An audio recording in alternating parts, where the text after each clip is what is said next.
안녕하세요. 9시 배대 은혜의 시간입니다. 오늘 하나님께서 어, 성도님들 함께 모여서 우리가 말씀 나누고 또 기도하는 이 시간 하나님의 놀라운 은혜로 채워주실 것을 함께 기대하며 나아가겠습니다.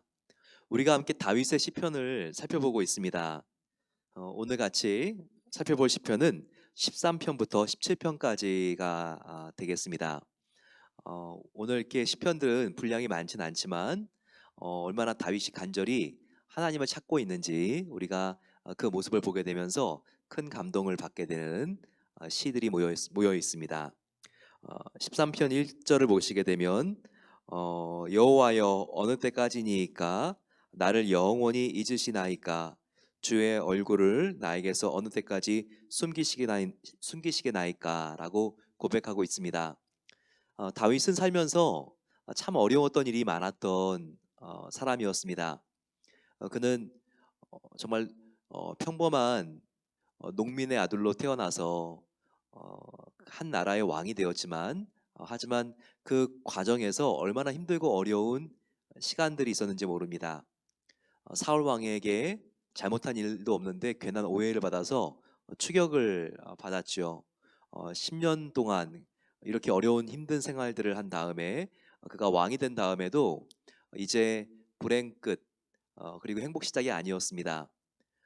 또 얼마나 많은 사람들의 배신 또 가족들 가운데에도 서로 싸움이 일어났는지 참 다윗의 인생을 보게 되면 참 왕이었지만 또 하나님께 늘 감사하고 행복한 찬양을 올려드리고 있지만 그의 삶에는 정말 힘들고 어두운 지우고 싶은 과거도 많았고 그리고 항상 그 주변에 그를 쓸어 넘어뜨리려는 많은 대적들이 있었던 것을 우리가 보게 됩니다. 그래서 그가 하나님께 이런 고난을 가리지 않습니다. 그대로 표현하면서 하나님 내가 죽게 되었나이다.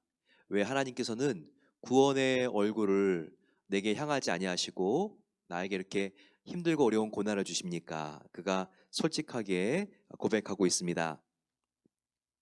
3절에 여호와 내 하나님이여 나를 생각하사 응답하시고 나의 눈을 밝히소서 두렵건대 내가 사망의 잠을 잘까 하오며 하나님 이렇게 돌아보시지 아니하시면 나는 정말 영원히 죽겠습니다. 사망의 잠을 깨어나지 못하고 계속 잘까 두렵습니다. 이렇게 고백하고 있죠. 저희들도 이 다윗과 같은 마음을 품어본 적 없습니까? 하나님, 나를 조금만 더 돌봐 주시지 않는다면 나는 정말 이제 죽을 것 같습니다.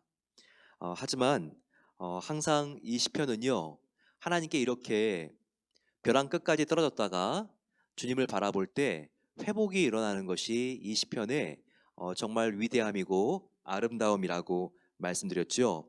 오늘 5절 보십시오. 또 한 번의 반전이 일어나고 있습니다. 나는 오직 주의 사랑을 의지하여 싸우니 나의 마음은 주의 구원을 기뻐하리이다. 내가 여호와를 찬송하리니 이는 주께서 내게 은덕을 베푸심이로다. 우리가 고난이 없으면 하나님께서 구원해 주시는 간격도 없습니다.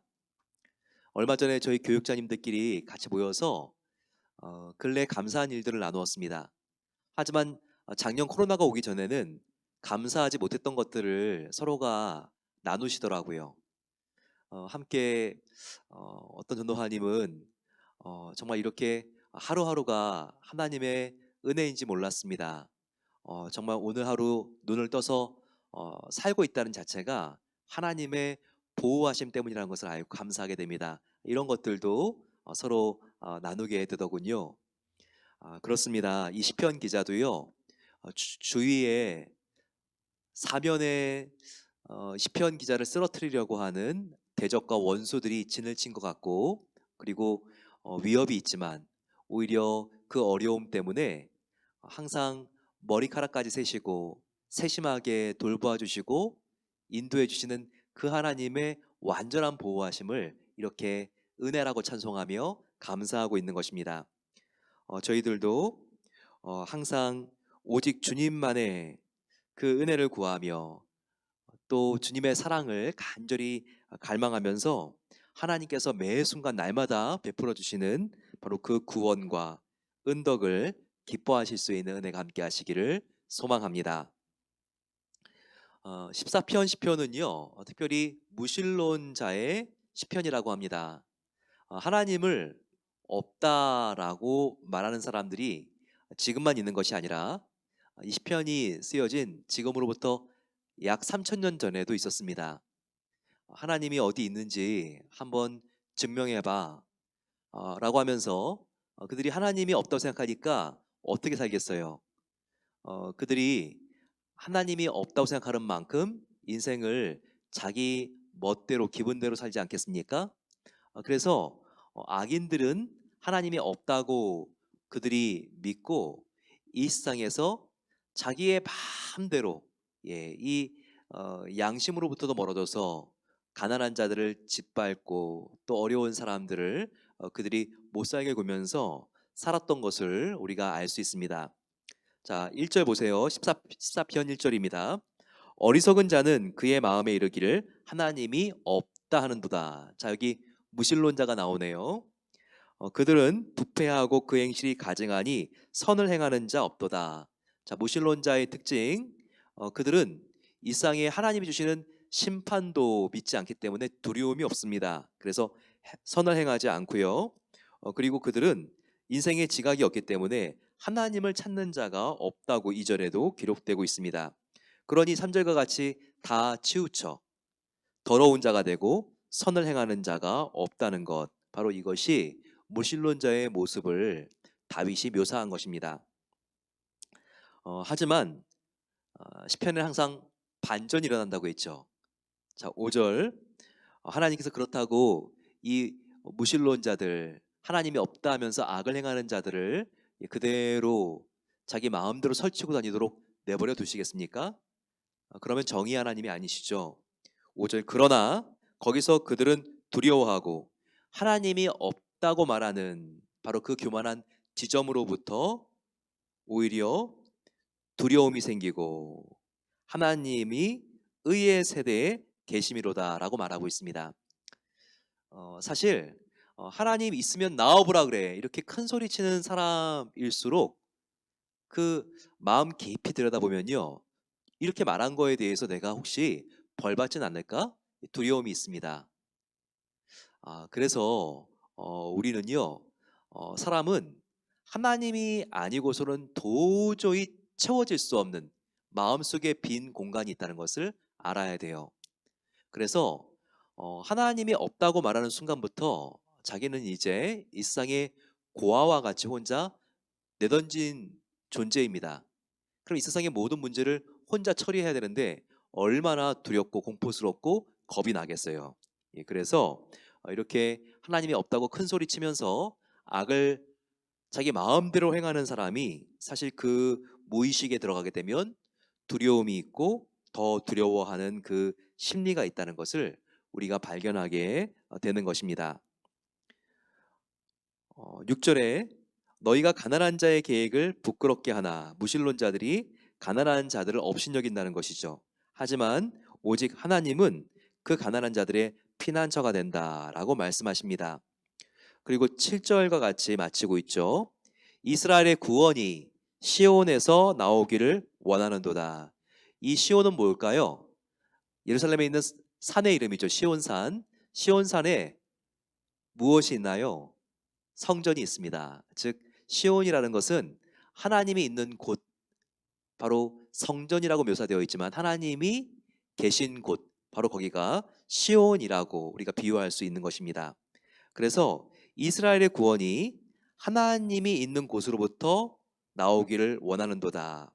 여호와께서 그 백성을 포로된 곳에서 돌이키실 때에 야곱이 즐거워하고 이스라엘이 기뻐하리로다라고 노래하고 있습니다. 바로 이스라엘 백성이 포로된 곳, 바로 그 곳으로부터 하나님께서 구원을 베풀어 주신다는 것이죠. 포로가 된 곳은 얼마나 절망스러운 곳입니까? 패배한 곳, 또 진 것에 대한 깊은 마음속에 상처와 슬픔과 우울함이 있는 곳. 하지만 가장 그 어두운 곳, 깊은 운덩이로부터 하나님의 구원이 시작되는 것입니다. 하나님께서 지금 저와 여러분들 다 보고 계세요. 그래서 얼마나 힘든지도 알고 계세요. 우리의 외로움과 고난과 고독은 하나님께 하나도 잊혀지지 않았습니다. 인생의 가장 춥고 어두울 때, 하지만 그때는 동트기 직전 새벽녘입니다. 동이 튼다는 희망이 다시 잉태되어 솟아오르는 지점인 것이죠. 가장 지금 나의 삶에 절망스러운 시간이라고 생각된다면 지금 하나님의 구원이 얼마 남지 않았습니다. 이 어려움 때문에 하나님으로부터 멀어지는 것이 아니라 더욱더 하나님께 나아가기를 선택하십시오. 하나님께서 저와 여러분들을 구원해 주실 것입니다. 우리의 흔들리는 발을 반석에 계신 그리스도 위에 세워 주셔서 저와 여러분들을 꼭 지금의 이 어려운 상황으로부터 구출해 주실 것입니다. 그 하나님을 더욱더 굳게 믿게 되시기를 축원합니다. 이 15절 우리가 15편으로 같이 가겠습니다. 이 15편을 보게 되면요. 이 14편과 15절, 15편은 이어져 있습니다. 아까 7절에 구원이 시온에서 나온다고 했죠. 이 시온은 바로 성산, 성전이 있는 예루살렘에 있는 산이라고 했죠. 그래서 바로 15편 1절 보시게 되면 여호와여 주의 장막에 머무를 자 누구며 주의 성산에 사는 자 누구이까 라고 말하고 있습니다. 하나님의 성전에 사는 사람, 그것은 24시간 교회에 사는 사람이 아니라 하나님의 임재 안에 있는 사람이 어떤 사람인가, 즉 하나님이 함께 하시는 사람이 그 삶에 어떤 특징이 있는가를 우리에게 2절부터 보여주고 있습니다. 그 사람은, 하나님이 함께 하시는 사람은 정직하게 말하고 공의를 실천하고 그의 마음에 진실을 말한다라고 말하고 있습니다. 또 하나님이 함께 하시는 사람은 어떤 사람인가? 남의 허물을 함부로 들춰내거나 소문내고 다니는 사람이 아닙니다. 3절, 그의 혀로 남을 허물하지 아니하고 그 이웃에게 악을 행하지 아니하며 그 이웃을 비방하지 아니하며, 이렇게 항상 말도 하나님 앞에서 분별해서 하는 사람, 바로 그 사람이 하나님께서 함께 하시는 사람입니다. 또 그는, 그 의인은 눈을 망령된 자를 멸시하며, 막 악을 행하면서 너도 나와 같이 이렇게 악을 행하자, 그러면 짧은 시간에 돈 많이 벌 수 있다, 이렇게 망령되게 행하는 사람들을요 고개를 흔들면서 그건 아니지, 이렇게 멸시할 수 있는 자라는 것입니다. 우리가 의인을 멸시하면 안 되겠죠. 하지만 악을 행하고 있고 악을 권하는 자를 멸시하지 않으면 우리가 그런 악과 죄와 벗이 되는 거 아니겠습니까? 우리가 그것을 피해야 되겠죠. 그리고 하나님이 함께 하시는 의인은 하나님을 두려워하는 사람들을 존대하고 존중하는 사람이라고 말씀하고 있습니다. 또 그의 마음에 하나님과 약속한 서원한 것은 손해가 온다 할지라도 항상 변개치 않고 약속을 지킬 수 있는 사람이라고 지금 말씀하고 있습니다. 이렇게 하나님과 동행하는 사람은요 어떤 일이 일어나도 영원히 흔들리지 아니하리라. 바로 이 다윗은 이렇게 노래하고 있죠. 이런 사람이 왜 흔들리지 않습니까? 바로 하나님이 전능하신 오른손으로 붙잡아 주시기 때문이요. 이 붙잡아 주시기 때문인 것이죠. 우리는 물론 쓰러지고 넘어질 수 있습니다. 하지만 이렇게 하나님 말씀을 붙잡고 하나님 말씀대로 살려고 나아가는 사람은 하나님께서 붙잡아 주세요. 비록 실수하고 넘어져도 하나님이 다시 오른손을 잡아 일으켜 주세요. 그렇기 때문에 영원히 흔들리지 않는다. 영원한 하나님이 지켜주시기 때문에 그 사람은 완전하진 않지만 하나님께서 보호해 주시기 때문에 흔들리지 않는다. 이렇게 고백하고 있습니다. 16편을 우리가 함께 보겠습니다. 16편을 우리가 보게 되면 나의 인생에 주님같이 나를 도우시는 구원자가 없습니다.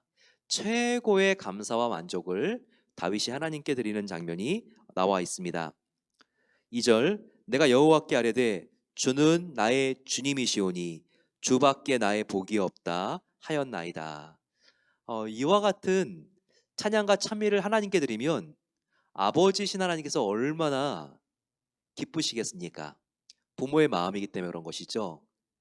이렇게 부모에게 와서 그 발자취에서 어머니 아버지 정말 어머니 아버지처럼 나를 사랑해 주시고 내가 잘 되기를 바라는 사람이 이 세상에 없습니다. 이렇게 고백하는 자녀가 있다면 정말 얼마나 흐뭇한지 우리가 정말 이 자녀는 축복하고 또 축복해주고 싶은 거 아니겠어요? 하나님의 마음도 그렇습니다. 항상 불평과 불만으로 가득 차 있어서 뭔가 하나만 풀리지 않아도 하나님은 어떻게 나를 이렇게 미워하십니까? 이렇게 하나님을 비방하거나 용기가 없어서 그렇게 비방은 못하지만 마음속으로 섭섭한 마음만 가지고 살아간다면 하나님이 그런 자녀를 물론 버리지 않고 사랑하시지만 항상 바라봤을 때 마음이 기쁘지 않습니다. 불편한 마음이 있는 것이죠. 하지만 우리가 하나님께 감사의 찬양과 감사의 제사와 감사의 기도를 날마다 드려보세요. 하나님께서 다 우리의 마음을 꿰뚫어 보시기 때문에 너무나 하나님의 마음이 우리의 감사 때문에 기쁘십니다. 하나님의 마음을 우리의 감사의 고백으로 기쁘시게 해드릴 수 있는 저와 여러분 되시기를 소망합니다. 그러면서 5절에 시편의 기자는 여호와는 나의 산업과 나의 잔의 소득이시니 나의 분깃을 지키시나이다 라고 말하고 있습니다. 나의 집, 의식주, 모든 재산 내가 열심히 수고해서 모은 것 같지만 하나님께서 은혜로 베풀어 주시지 아니하셨으면 오늘날 나는 있을 수 없습니다. 모든 것을 하나님께 감사드리는 고백입니다. 사실 우리의 힘으로 지금 성취한 것 같아도요. 사실 하나님께서 다 이루어 주신 것입니다. 우리가 돌아보면 지금 잘 된 분들도 이런 고백하잖아요. 내가 참 때를 잘 만났어. 운이 좋았지. 이게 또 무슨 사실을 증명해 주나요? 그것은 그때 내가 그 일을 하지 않았으면 내가 아무리 수고해도 나는 지금과 같은 결과를 얻지 못했다. 바로 이와 같은 사실을 우리 스스로도 인정하는 것입니다. 그래서 오늘 이 시편의 기자의 고백과 같이 나의 산업과 나의 잔의 모든 소득이 다 하나님이 주신 것입니다. 바로 이와 같은 고백을 우리가 하나님께 할 수밖에 없는 것이죠. 모든 것이 다 하나님의 은혜입니다. 항상 이 고백이 우리 인생의 순간순간 또 잘 되었을 때 또 우리의 인생을 마칠 때 하나님께 올려지기를 소망합니다.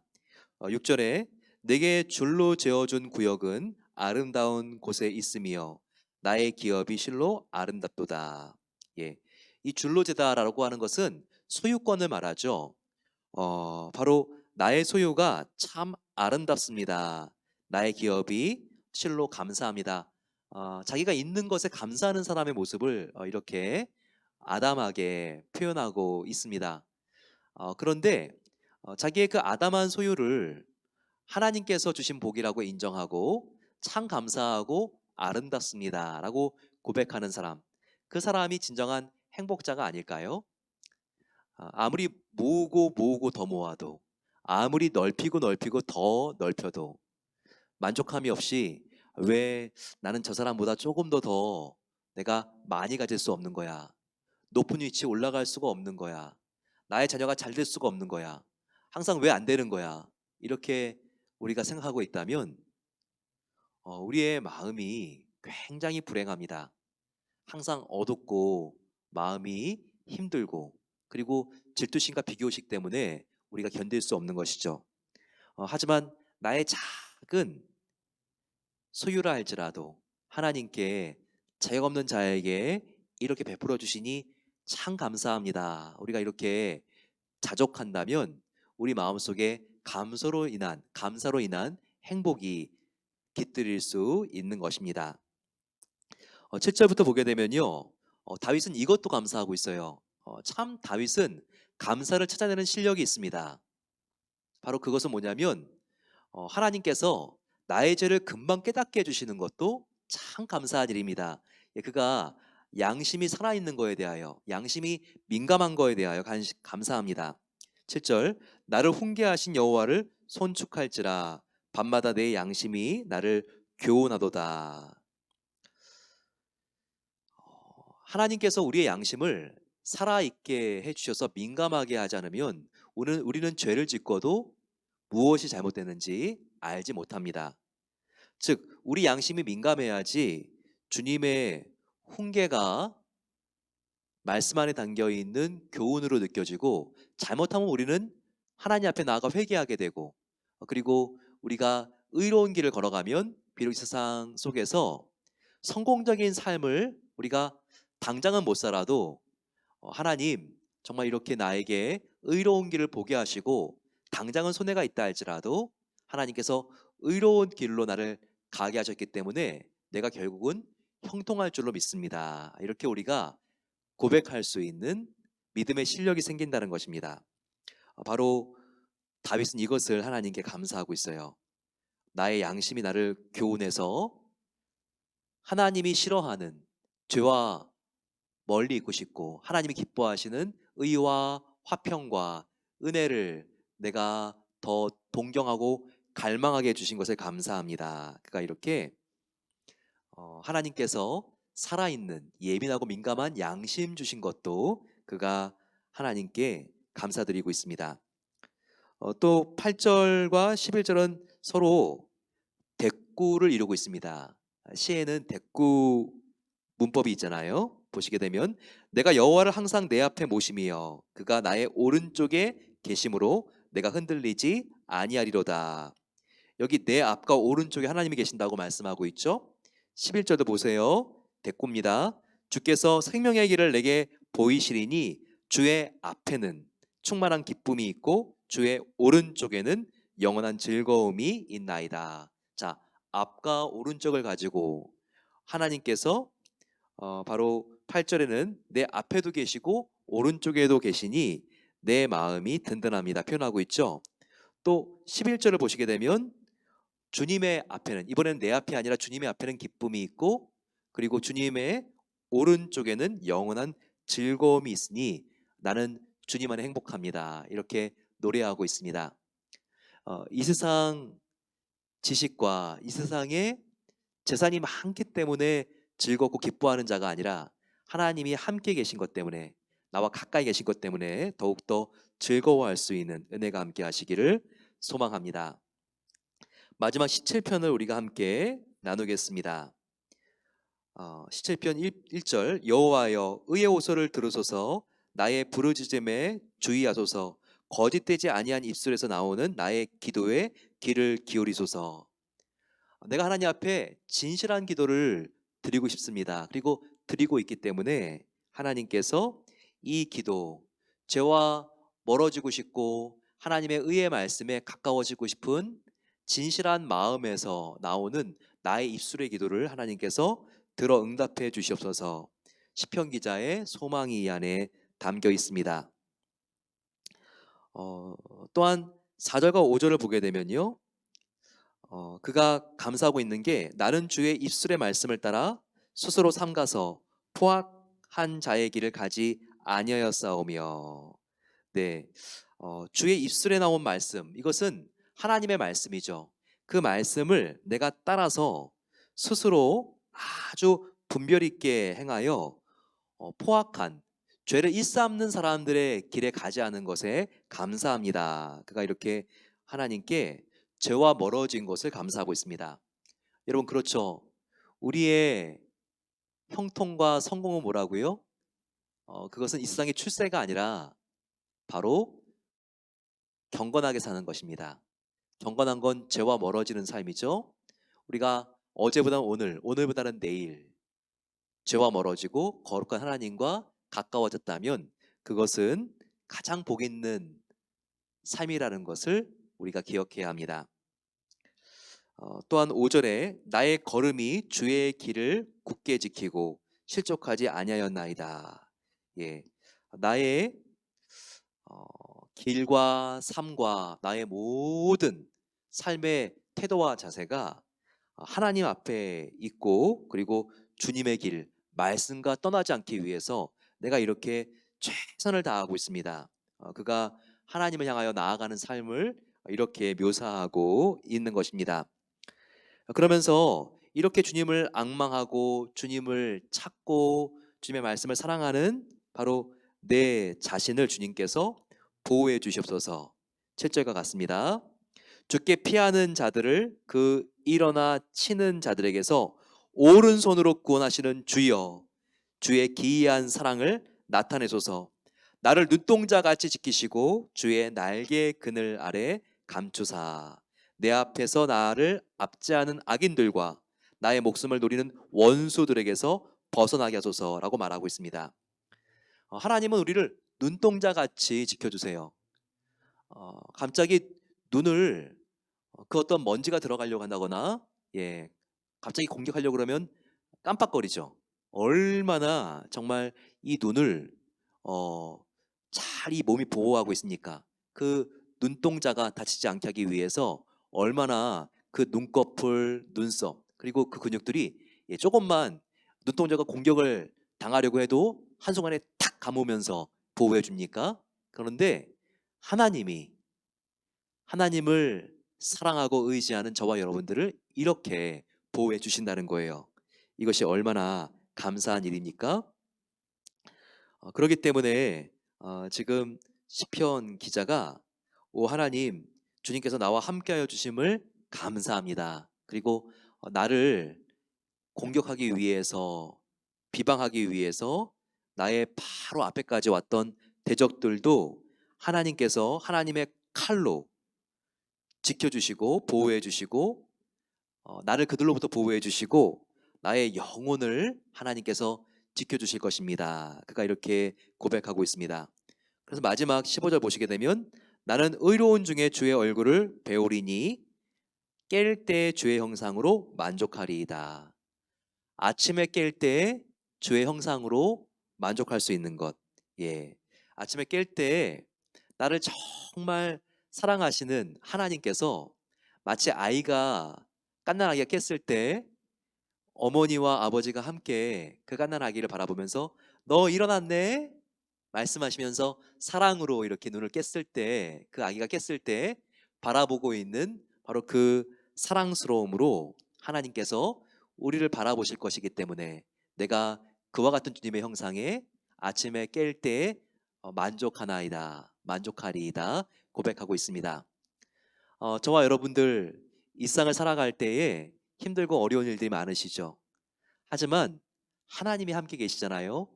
그분은 나를 위하여 하나밖에 없는 생명을 버리신 단 하나밖에 없는 아버지이십니다. 이 세상 행복하게 살고 우리가 이 세상을 떠났을 때 천국에서 우리를 맞을 준비를 다 하고 계신 분이에요. 그리고 매 순간 함께 하십니다. 그래서 우리가 하루를 수고하여 잠들 때에도 주님께서 수고했다, 우리를 등을 두드려 주세요. 그리고 아침에 일어났을 때에도 우리보다 먼저 우리를 바라보시고 너가 일어났구나 환하게 웃음 지어 주시고 우리를 사랑해 주시고 하루하루의 삶 속에서 우리를 인도해 주시는 아버지가 되십니다. 그 하나님 때문에 만족하심으로써 마음속에 참된 행복과 기쁨을 누리게 되시기를 소망합니다. 이 시간 저희도 함께 기도하겠습니다. 이와 같은 사랑의 아버지가 우리와 함께 계십니다. 그렇다면 눈동자와 같이 우리를 지켜주시는 그 하나님 안에서 내가 안식하게 하옵소서. 오 하나님, 내가 날마다 주님을 찬송하며 이와 같은 은덕을 베풀어 주시는 하나님의 구원을 기뻐하겠습니다. 같이 한번 우리 주여 함께 부르짖고 기도하겠습니다. 주여, 아버지 하나님, 이 세상은 흔들리고 사람들은 변하여도 아버지 우리는 흔들리지 않습니다. 그것은 아버지 하나님 영원한 사랑의 아버지께서 우리를 지켜주시고 보호하시기 때문입니다. 여호와 하나님이 우리의 산업이시고 우리의 잔의 소득이시며 우리의 분기시오니 날마다 아버지 하나님 주님께서 재워주신 정말 그 나의 기업과 나의 소유를 감사하며 주님 참 우리가 기뻐하며 만족하는 삶을 살게 하옵소서. 그럴 때 우리 마음 가운데 안식과 기쁨이 함께한 줄로 믿사오니 아버지 하나님 우리가 정말 주님 안에 감사함으로 평강을 우리가 하나님께 올려드리며 날마다 기쁨의 제사 드리기를 소망합니다. 아버지 하나님, 정말 우리가 주님을 사랑하고 주님을 앙망하고 주님을 갈망합니다.